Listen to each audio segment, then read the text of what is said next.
It's Brian Preston, the money guy. Right now, a lot of folks are struggling with this. They're trying to figure out, okay, what do I do? What do I do? How do I solve this problem? How do I solve this problem? And I do feel like some people are saying, hey, you should just go out and buy a normal home. You should just do this. And again, here's an example. Go ahead. Well, I was just going to say, because we put it in quotes, the air quotes, normal.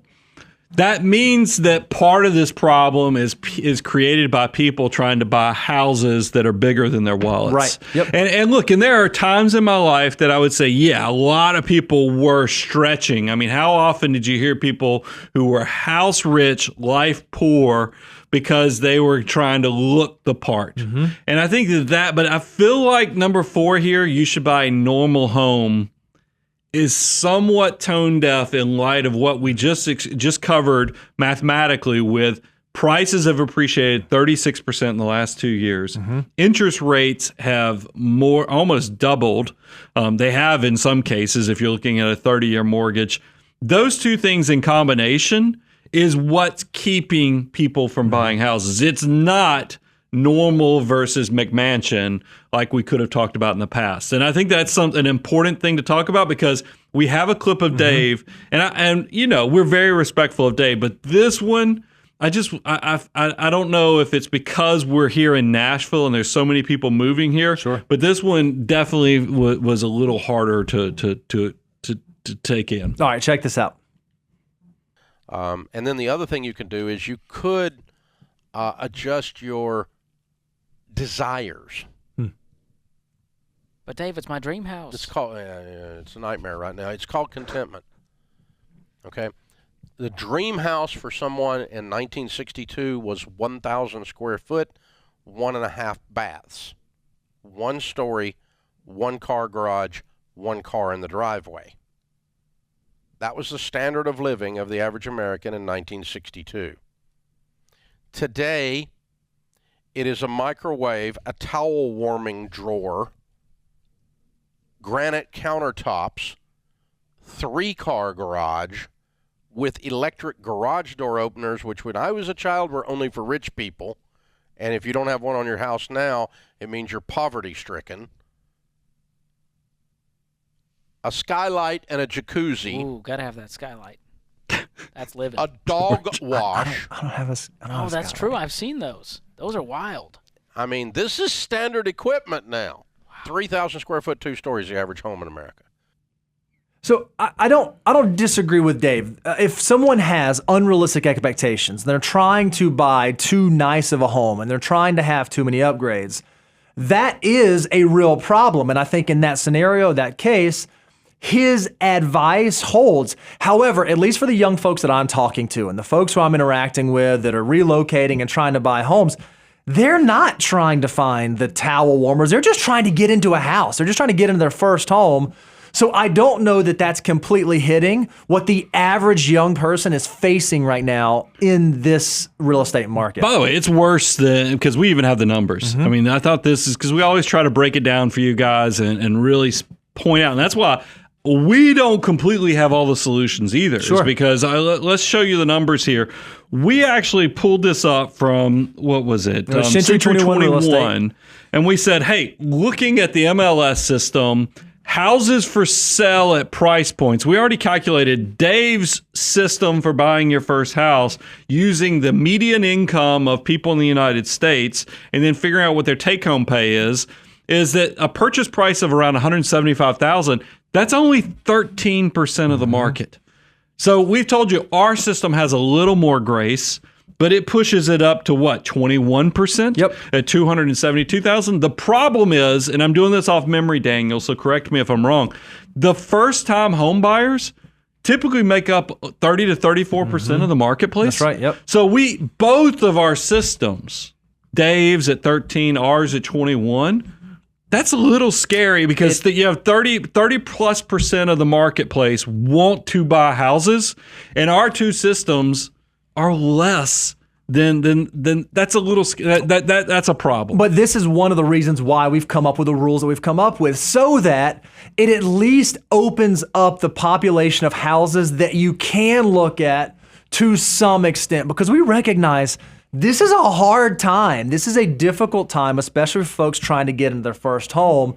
So I don't know that the old solutions of, just change this preference or just change this behavior necessarily stick. Because another thing that we hear, another thing that you'll hear a lot of folks say is, hey, it's okay if you can't afford to live somewhere. It is just fine if you are not at the place right now that you can afford that place or that thing. That's okay. And here's a clip of Dave and the Ramsey Solutions team kind of sharing this exact sentiment.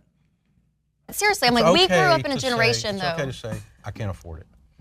I mean, I grew up over there. But on what's the, hard is I when grew you up over could there have on the other afforded side of the it. tracks, and the people in this neighborhood were rich people, where we're standing right now. And we used to say, we can't afford to live over there, because mathematically, we couldn't afford to live over there. And so we had to do something different from our life, with our life, if we wanted to live over there. It wasn't going, because we couldn't move over there, they didn't get to pick those houses up and move them over to us. It didn't work that way. Right. And so there's a reality to, I can't afford it. But the problem is, once you test drove a Bentley, a Chevy's hard to buy.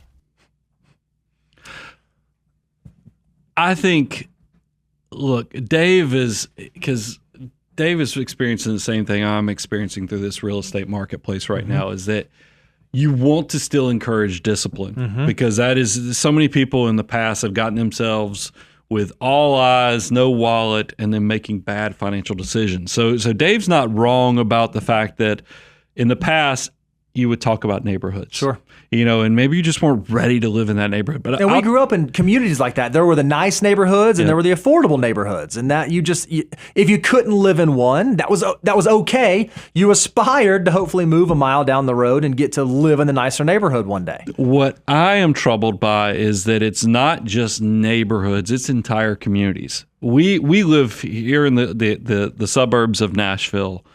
There's the migration patterns is everybody's trying to move here, and it's caused the housing prices to skyrocket. And that's scary, because here's what I want to be very clear with you. Location matters. I mean, because I want you to learn from my mistakes. Why did I live in South Atlanta? My first job when I bought my first house was at an accounting firm in Atlanta. And I couldn't afford, or I didn't perceive. I guess I could have afforded, but I got not. Morehouse moving to South Atlanta, and I was like, man, I get to buy this beautiful, nice house. It was kind of those things that Dave alluded to earlier. So I gave myself a 35 to 45 minute commute into Atlanta because I could get more house. And guess what? A lot more wisdom, a little more age and experience under my belt internally and digested. I can tell you location matters, because this community here in Nashville has so much more opportunity than I had in South Atlanta, with content creation, with people we have access to, with other fellow creative types. So there's a good chance the expensive places are also going to be where your best opportunities lie. And that makes it a difficult decision. And it's not only for opportunity, it's also for happiness, Bo. I think it's so interesting. We have, again, young folks that we hire to come work either on the Money Guy Show or at the firm Abound Wealth, and they'll relocate. Man, I'm looking at houses and I'm following the rules, and I can buy a house, but I have to buy a house 2 counties over, and that's going to give me a commute of an hour to get to work. And we say, have you really thought through this? We want you to be a homeowner. We want you to be on that side of the equation. But perhaps it's better, and this is a hot take, cold take, old take, boomer take, I don't know. Perhaps it's better to rent close than own far away, because there have been statistics that come out. Look at this. Workers with longer commutes are, and this is driven by data, 21% more likely to be obese, 33% more likely to suffer from depression, and 40% more likely to have financial worries. And you said you kind of lived this firsthand, living in South Atlanta, commuting into Atlanta. I know that this housing market is tough, but I don't know that the solution of, just go far enough out until you can find something that you can buy is necessarily the best advice. I think it used to be different when it was, hey, go to the neighborhood across town. It's a whole different thing now where you're telling people to go into completely different zip codes to be able to get into a home? Well, I think it's balance. I mean, there's a good chance that maybe you are going to have to live down the road, but you have to go into that with your eyes completely open and balance out what are the positives. Do you get a better school system for your family? Do you get the ability to now have a house that does well? But going into it, the longer that commute is, the more negative things that could come my way. So you have to balance it.